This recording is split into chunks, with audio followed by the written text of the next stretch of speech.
Well, hello everyone. Welcome back to the Somebody Should Have Told Me podcast. I am your host, Miss MajistyDennis, and I cannot believe it, but we are actually back here for a season 2. Can you believe it? I have been or had been at least sitting on this podcast idea for so long to have finally launched it. I was so glad to even just get season 1 out, and can't believe I'm even saying it, but here we are. You and I are the we for a season 2. So I just wanted to come back and kick off the new season, just you and me, girl, just talking and catching up on what's been happening with me, what's been going on in my life. I had to take a little breaky break in between seasons and just collect myself, okay? So if you're watching the visual, have my notes and am just gonna chitty chat and talk about the things that have been happening in my world, in our world, okay? Because society is moving, okay? And there is a lot to discuss. Um, so first things first, I survived my first Houston hurricane, okay? I don't know if it was like a part of the induction process or whatever the case may be, but I did lose power. Called myself trying to go to the grocery store and get all the things. So many lessons learned because I think at least for me, I hypothetically had like some hurricane preparation going on in my mind. And in reality, that is not what happened. Found out I was very underprepared. But thankfully, things are on the mend and the recovery process has been going well. One of the biggest things for me that I had, of course, it was once. Okay, once the hurricane came, okay, knocked out all the power. And if you are listening to this podcast from any other place in the world, Texas is not on the same like electricity grid as the rest of the United States. And so we have our own little world. We had a problem with that with Armageddon ERCOT situation back in 2020 when we had the Texas freeze and it was like 0 degrees and people literally froze to death and died because Texas could not get itself together with the, you know, power grid and things that we have here. And then with the Hurricane Beryl, Centerpoint was taking their sweet, precious time and heavily underprepared.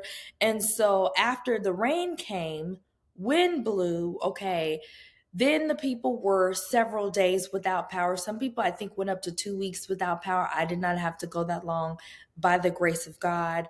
Then it got extremely hot. And so you had people sitting in their homes without air condition, which is a major safety hazard because it gets so hot in Houston, so humid and everything like that. So I chose to flee the city, okay? And originally, like I had waited like a couple of days for everything to die down and normalize because the street lights were out and everything like that. And I called myself trying to go to San Antonio to be with my aunt and grandmother there. And literally, as I was en route, one of the roads was closed. I want to say it's flooded out, but don't quote me. I did not drive down that road far enough to find out specifically what was going on with it, and literally had to reroute and go to Dallas. Okay. And so I just felt like, first of all, Houston got hit really hard, okay? Like a lot of knockdown trees, street lights not working, places still out of gas. I literally got gas by the grace of God. I had to drive around to like 3 places before I even left just to get a good tank of gas, okay, to be able to go on my merry way.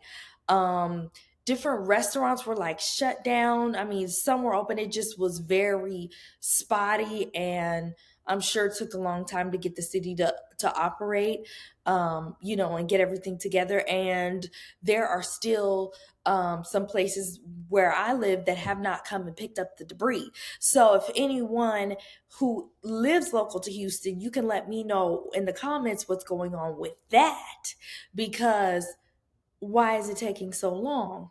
You know what I'm saying? For everything to bounce back. Like, who's going to pick up the tree branches and all of these things?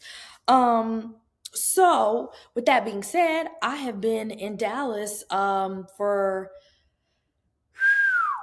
a nice chunk of the summer. And so for those of you all that don't know, I've said this in previous episodes, but I moved here from Dallas. And so my immediate family is there. My mom, my brothers, and things like that are there. So just have been spending some time with family, and that's been really good. I have had a lot of personal things going on with me, within my health, okay, within my emotions, some of which I am not ready to release. Some things that I am documenting that I will share at a later time. Now it's just not that time, but I have just spent this past little piece, okay, during this in betweens podcast season 1 and season 2, literally letting my community love on me, being in like the receiving place of support, and love and encouragement and uplifting. It's been a time of replenishing because I have needed it. And yeah, that's what I've been doing. And that's what's been going on with me. So during that time that I was in Dallas, spending time with my family, I got to share a lot of really good moments with them, specifically the world shattering, nation shifting, breaking news that the Kamala Harris is going to now re-enter the race, okay, for president. All right. Now, I'm just going to see if I could just take you back in time to where my head was in that space. If you can't tell by my glowing smile, I am very excited about this. And I find it to be, for me, very this election cycle to be very redemptive, in hindsight of what happened in 2020. So I have talked a lot about my spiritual journey with disentangling, okay? And so within that, what a part of what was coming to light with me when I was going through that disentangling process spiritually, I actually went to Bible college. I'm gonna hold the Bible college name at this time, okay? Just so we could stay with the continuity of the story, and we'll circle back to this, and we will revisit and do a deeper dive, okay, into the nuts and bolts of what happened during my Bible college journey. Now, I will say my time at Bible college led to some of the most beautiful, sincere, authentic, long lasting friendships that I have still to this day.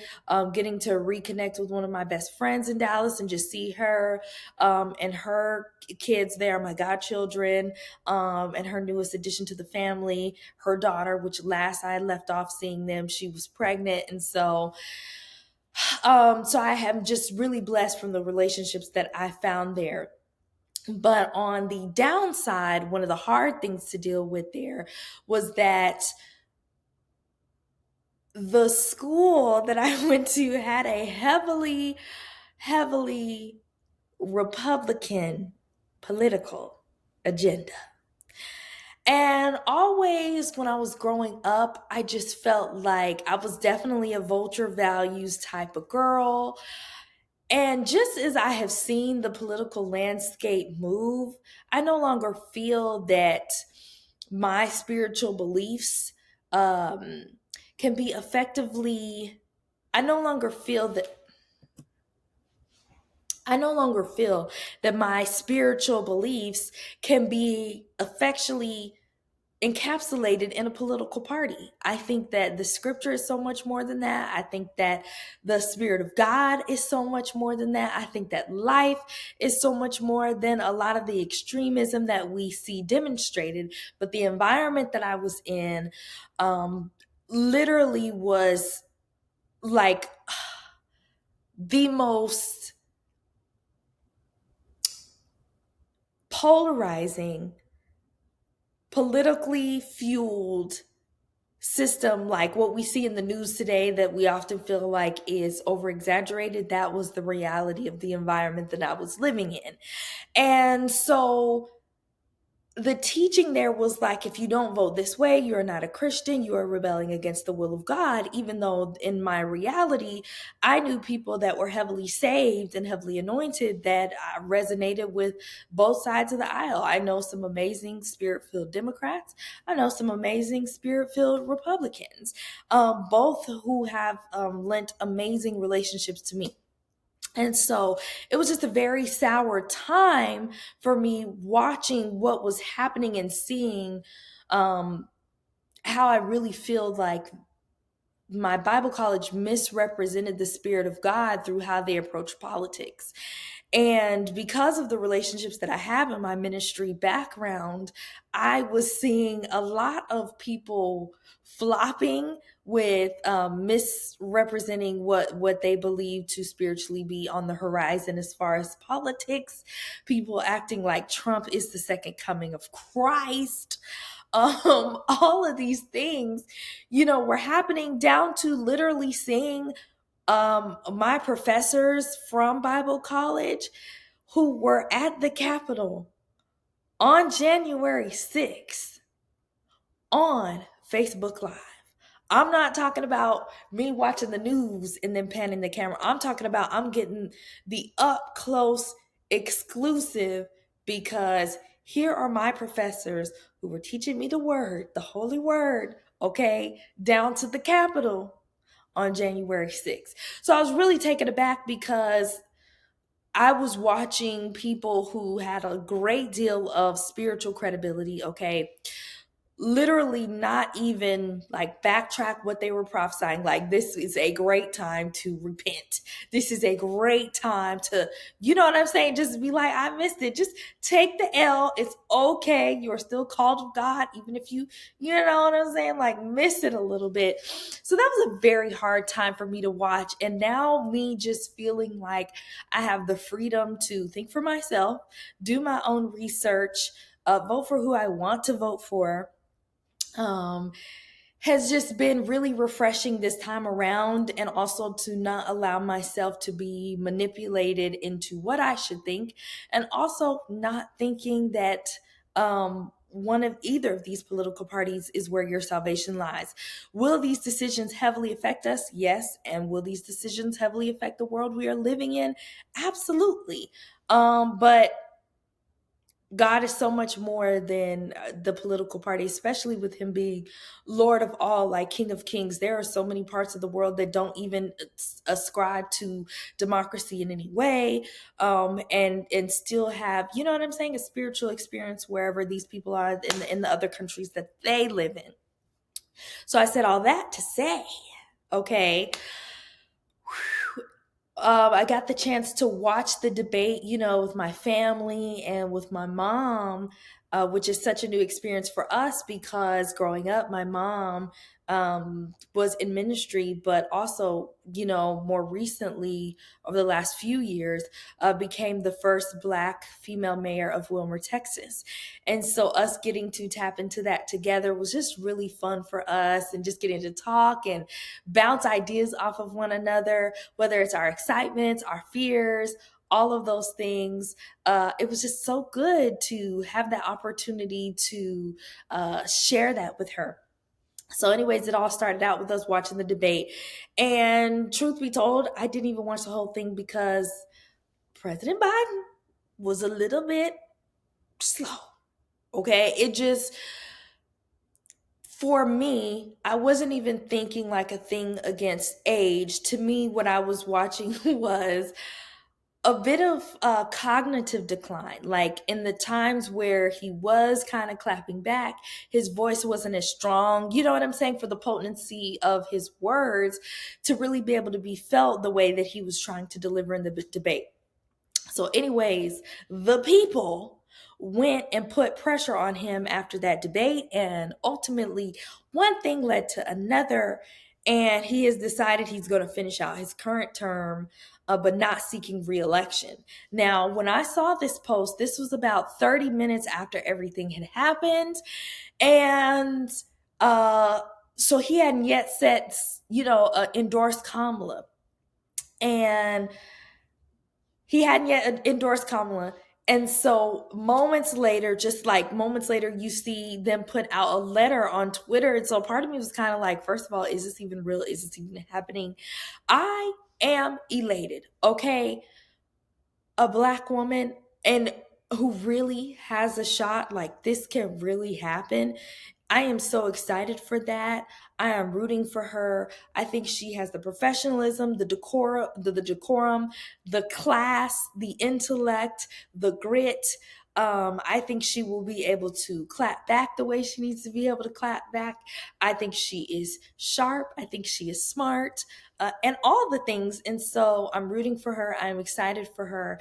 I also got the chance. So if that wasn't enough, my family, my brother, we are all sharing amongst one another, all the things that we're thinking and processing as this is happening. And then later I got the opportunity to join a call with an organization called Win with Black Women.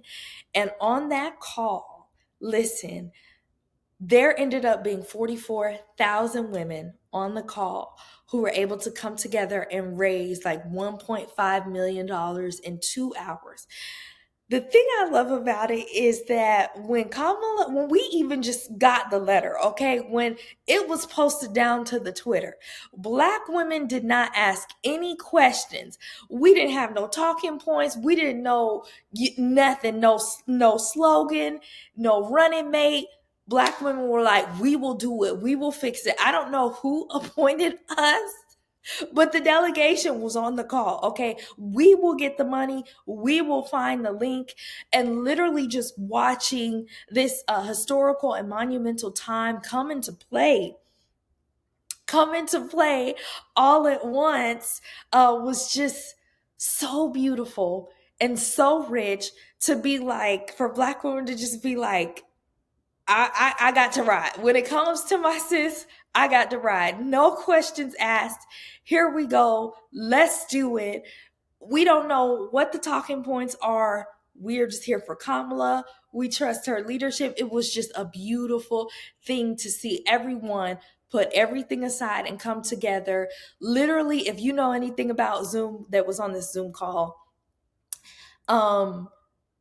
Zoom typically does not even accommodate that many people.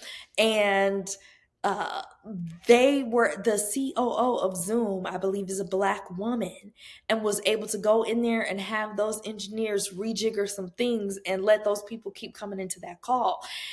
It was just literally a wonder to watch. I got to see one of the, I believe she's the chair of the Black Congressional Caucus. Don't get me quoting titles, okay, without my notes. She was on there, and literally you watched her rally the delegates, and she was literally going on mute. She was like, I'll get the delegates. She's like literally calling people, and you're literally having another young lady come up and say, hey, we've got this state, we've got 100% communication, and literally watch history moving at one time at the hands of Black women, and you're literally watching it happen. And then CNN is then following up with the headlines, but I'm watching the behind the scenes to even know it is Black women making this happen. So on this call, people were organizing and signing up to volunteer, from everything from door knocking, boots on the ground, donating, all of these things. We got to watch Star Jones, who literally sat there and set up the donation link even before it was even fully updated from the previous campaign, and literally being like, this is the link we have, this is what works.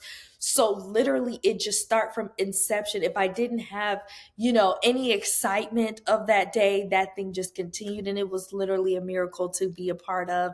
And so I am just so glad to see what is happening historical. Of course, wishing and praying all the best for Kamala Harris, because just the challenges that are ahead for people who may be opposing her. But I am rooting for her. I am rooting for Black women. I am so excited to see this happening. What a time to be alive. Okay. So, yeah. Um, what a time to be alive. So that was Kamala Harris. It was beautiful to share that moment. And then my mom really wanted me to watch the movie about Shirley Chisholm and her previous run. And so it was really good for me to even put two and two together, what I was witnessing on the Win with Black Women call, and kind of seeing where the dots were not connected for Shirley Chisholm and her campaign. I learned a lot about politics just in this past little bit of time, and it's just been really good to see. And it's just really been like a changing of the guards. um it's really been like a changing of the guards, um with everything. So I'm laughing if you're watching the visual, because I was talking about my experience at Bible college, and one of my friends from Bible college who's also Black is like messaging me talking about we need to expose the things. So we'll see. We may need to circle back and do a deep dive. Okay, but anyways, yes. Okay. So other than that, I have also been in my wellness era, my Pilates era, doing some deep work on my health. And just really looking ahead to see what this new season holds for me. I'm back in. I don't even. Okay, I know we talk. It's us, but there are some things that I'm working on, that I'm cooking up, that I'm like not even entirely sure all of what I want to say, but I am feeling so excited about our season 2, because I have some great guests planned that I'm cooking up, and I just feel like I'm trying to go deeper, okay, with this season. No holding back. We got our feet wet with the season 1. So, what would I say, hope, or wish, feel that somebody should have told me sooner?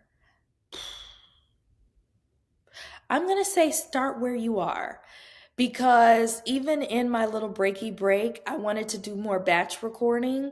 As of this moment that I am speaking to you, I have not done that. And I'm like, I'm waiting to get 4 episodes done. How about I start with 1?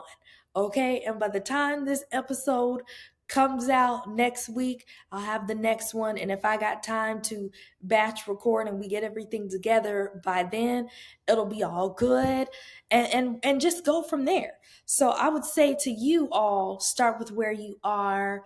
And also, as we move into the elections,